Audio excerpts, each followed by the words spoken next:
Good morning, everyone. My name is Jimmy Settle. I'm Director of Communications for the City of Clarksville. Thank you all for being here today.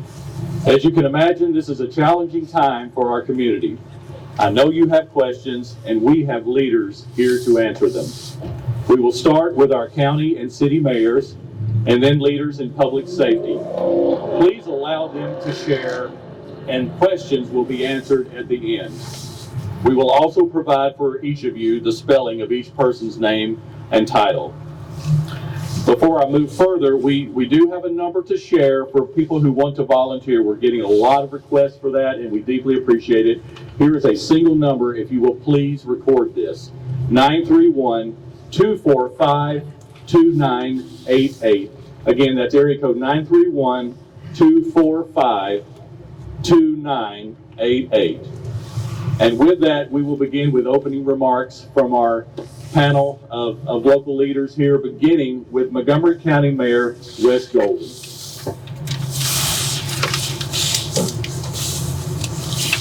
Thank you, Jimmy. We're devastated by the catastrophic event that occurred yesterday afternoon. Our hearts go out to all the families who are suffering from the enormous impact left in the wake of this tornado. It's going to take a lot of time, a lot of resources, and us coming together to get through this difficult time. Montgomery County government stands behind the community and will continue to deploy whatever resources we have available for restoration. We've been on the ground and we've seen firsthand neighbors helping neighbors. We've heard stories of combat medics getting out with their jump bags to help people in the middle of the night and after the tornado. I've never been so proud to be mayor as right now. Right now, we still have people, medical services, and people clearing roads. We do have a shelter set up at Northeast High School where we're at right now. Our school system has really come together.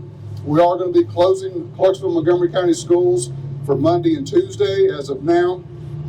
There's also a shelter set up at Mosaic Church and a staging area there. Our community is strong and our faith is strong. We will get through this together. Please pray for all of those involved. Thank y'all.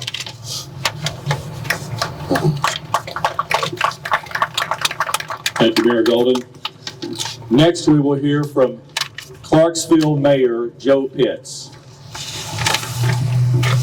Thank you, Jimmy. Good morning, everybody. No doubt there are more questions than we have answers for this morning, and we will get those answers to the citizens of our beautiful city in a short time. But our priority first is to take care of our people. We know we have people who are suffering because of loss of life and injuries and loss of property. As Mayor Golden mentioned, we took a tour this morning of the affected neighborhoods, and there is devastation everywhere. But one thing I love about this city, when there's a need, we rally around that need, and then we had neighbor helping neighbor. I can tell you that there's one little girl, her name is Ellie. She was 7 years old, and when we pulled up, despite her house being affected, she sang All I Want for Christmas for the crowd that was out there. And I think we have a video of that we're going to help post. But to Ellie, thank you for lifting our spirits in the face of this awful devastation. For those who have been affected by this tragedy, we will mobilize volunteers. You've heard the number, and if you need help, please call. Please call. We will mobilize, and help will be on the way. The Clarksville Department of Electricity still has a number of homes and areas that are without power, but let me just reemphasize, this is a multiple day event. Could be a couple of weeks before we get power restored. The distribution system of our power system is our first priority. If you see a wire on the ground, please treat it as it's a live wire and call 911 just to make sure that we take good care of that. And please be safe, and then be patient. Finally, please be patient. We will get to you as quickly as we can. We promise. We've got crews from all over the country responding and helping us there. So finally, I just want to say thank you to our community for rallying around during this time of need. When there is a need, Clarksville responds, and we are so grateful. We're also grateful to have with us Colonel Midbury, Garrison Commander of Fort Campbell, here, and knowing we got folks reaching out from Fort Campbell as well. But we will get answers to you. We promise you that we will provide information. But please, if you want to help, call that number so we can make sure that we get you on the list, and we can mobilize in an organized fashion and help our neighbors as quickly as possible. So to the community, we say we will be there to help until every last person gets the help they need. God bless you, and God bless this great city of Clarksville, Tennessee.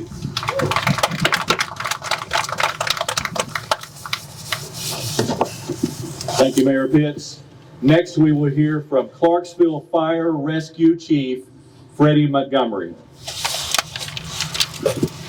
Thank you. Good morning. I'll just briefly give a rundown of our initial response and some things that we have going on right now.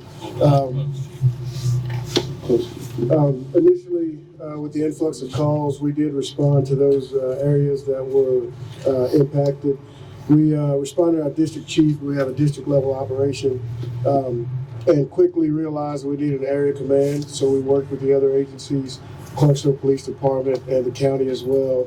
We did set up an area command on Fort Campbell Boulevard and dispatched our resources from there. We called in an additional 60 or so personnel to help with that.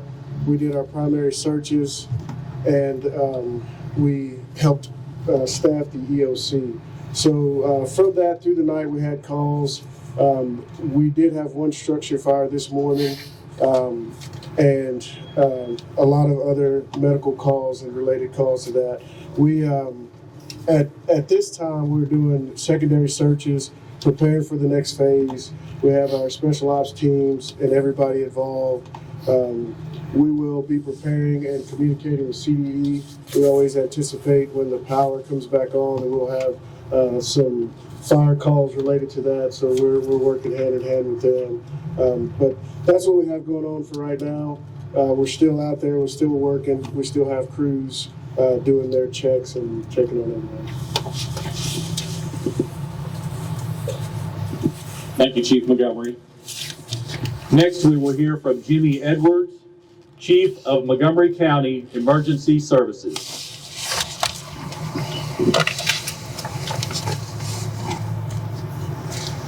Well, this morning we have a lot of families who are suffering, and our hearts are especially heavy with those that have lost some, and certainly with those that have lost all. We can confirm that we have had 3 fatalities associated with this event where the storm wreaked its worst havoc. At the medical facilities last night and throughout the night, Tenova received 53 patients total.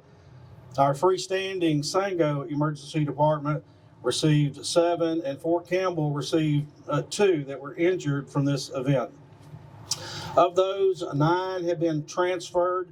They're transferred to Vanderbilt Medical Center, and we would place their conditions in critical, unstable conditions. At this point, we are assessing. We have 8 teams, and as we insinuated, there are areas where homes have slight, moderate, heavy, and totally destroyed. As the mayors have communicated with you, we have an incredible team. We have an incredible team of volunteers and volunteer organizations, and we are in the process of putting together those elements that are necessary for the logistics to handle those supplies that are necessary to support our community. I want to reiterate the number that the mayor shared.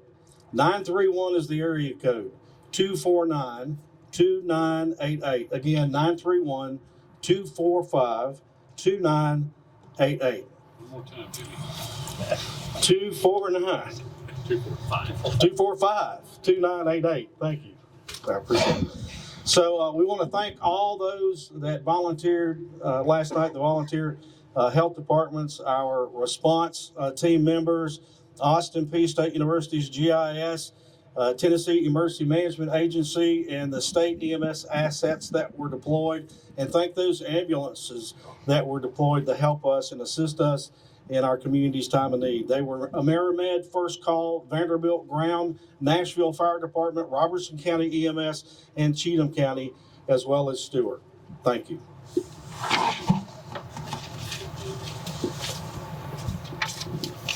Thank you, Chief Edwards. Next, we will hear from Clarksville Police Chief David Crockell. Thank you, Jimmy.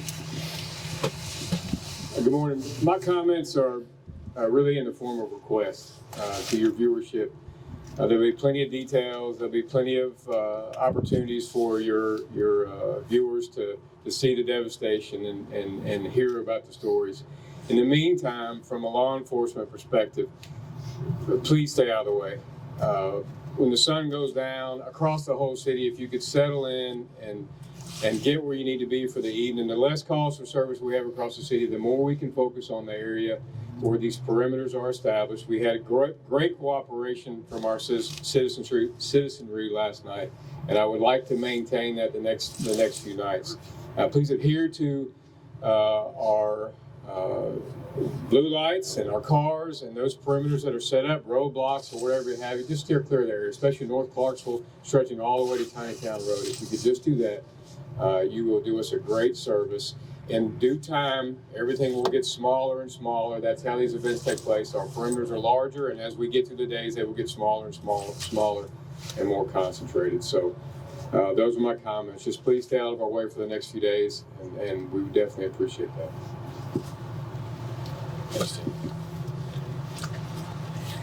Thank you, Chief Crockell. And to add to his comments, Mayor Pitz has asked me to remind everyone that the city of Clarksville is again tonight under a 9 p.m. curfew.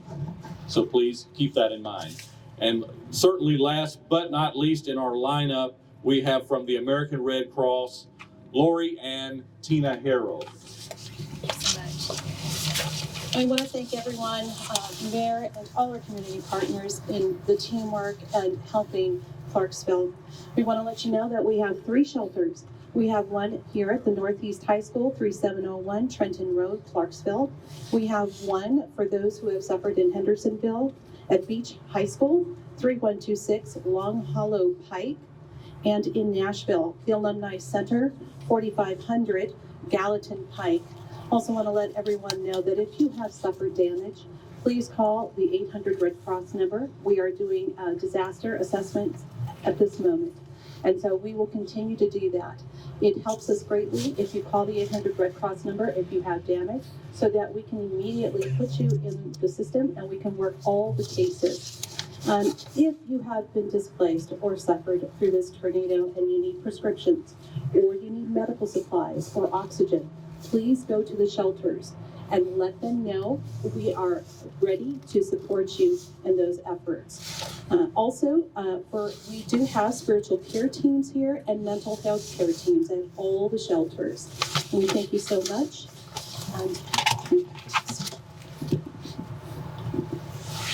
Thank you. We do have one more individual that we'd like to bring up to make some remarks. That would be Colonel Chris Midbury, Garrison Commander for Fort Campbell. Thanks, sir. Hey, good morning. On behalf of Major General Sylvia and all the leadership at Fort Campbell, I want to first just extend our deepest sympathies from Fort Campbell for all of those that were impacted by this tragedy yesterday. While Fort Campbell does appear to have not have any significant impact, we do feel the impact of this community. All right, many of our soldiers, families, civilian workforce live and reside off the installation in your community, and we're tracking approximately 100 soldiers, families that are displaced, and we're working with all of the community leaders and unit leadership to ensure that those families are taken care of. We'd like to offer I just want to say thanks to to the community leaders, to the mayors, Mayor Golden, Mayor Pitz, and all the first responders for everything that they did. Just want you to know that Fort Campbell stands with you in this community. We are a part of this community, and we are committed to assisting in any way possible. Thank you. Thank you, Colonel Midbury. We are now open to questions. If you would like to ask questions, we will direct them to the appropriate individual depending on the question that you ask. Yes. I don't know if this is for city or county officials, my question, but earlier this morning I was reporting on Henry Place Boulevard and Sarah Drive. That's where police tell me that a child died. Some residents tell me that they weren't given much warning and that the tornado sirens didn't go off until after the fact. Why is this? Jimmy, you want to take it? Yeah, I can't respond to as why the warning sirens didn't go off until after the fact. In regard to any specificity regarding fatalities, family members are still in the process of being contacted, and we can't release any detailed information. Will you guys be working on, checking the sirens or following up on that? Yeah, that's actually something that constantly happens.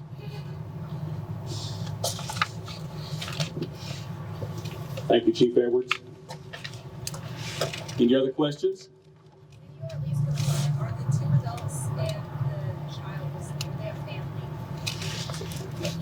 Cannot be confirmed. That cannot be confirmed, we're told. Anyone else? Okay. A lot of people are asking me, well, what can we do to help those who are impacted? Do you want to elaborate a little bit more on that and what the community can do to come forward and step up? That phone number that we've been stating, I'll just repeat it. It's the single efficiency line that we have at this moment, area code 931-245-2988. Red Cross too. And also the American Red Cross. Would you like to speak to that, ma'am?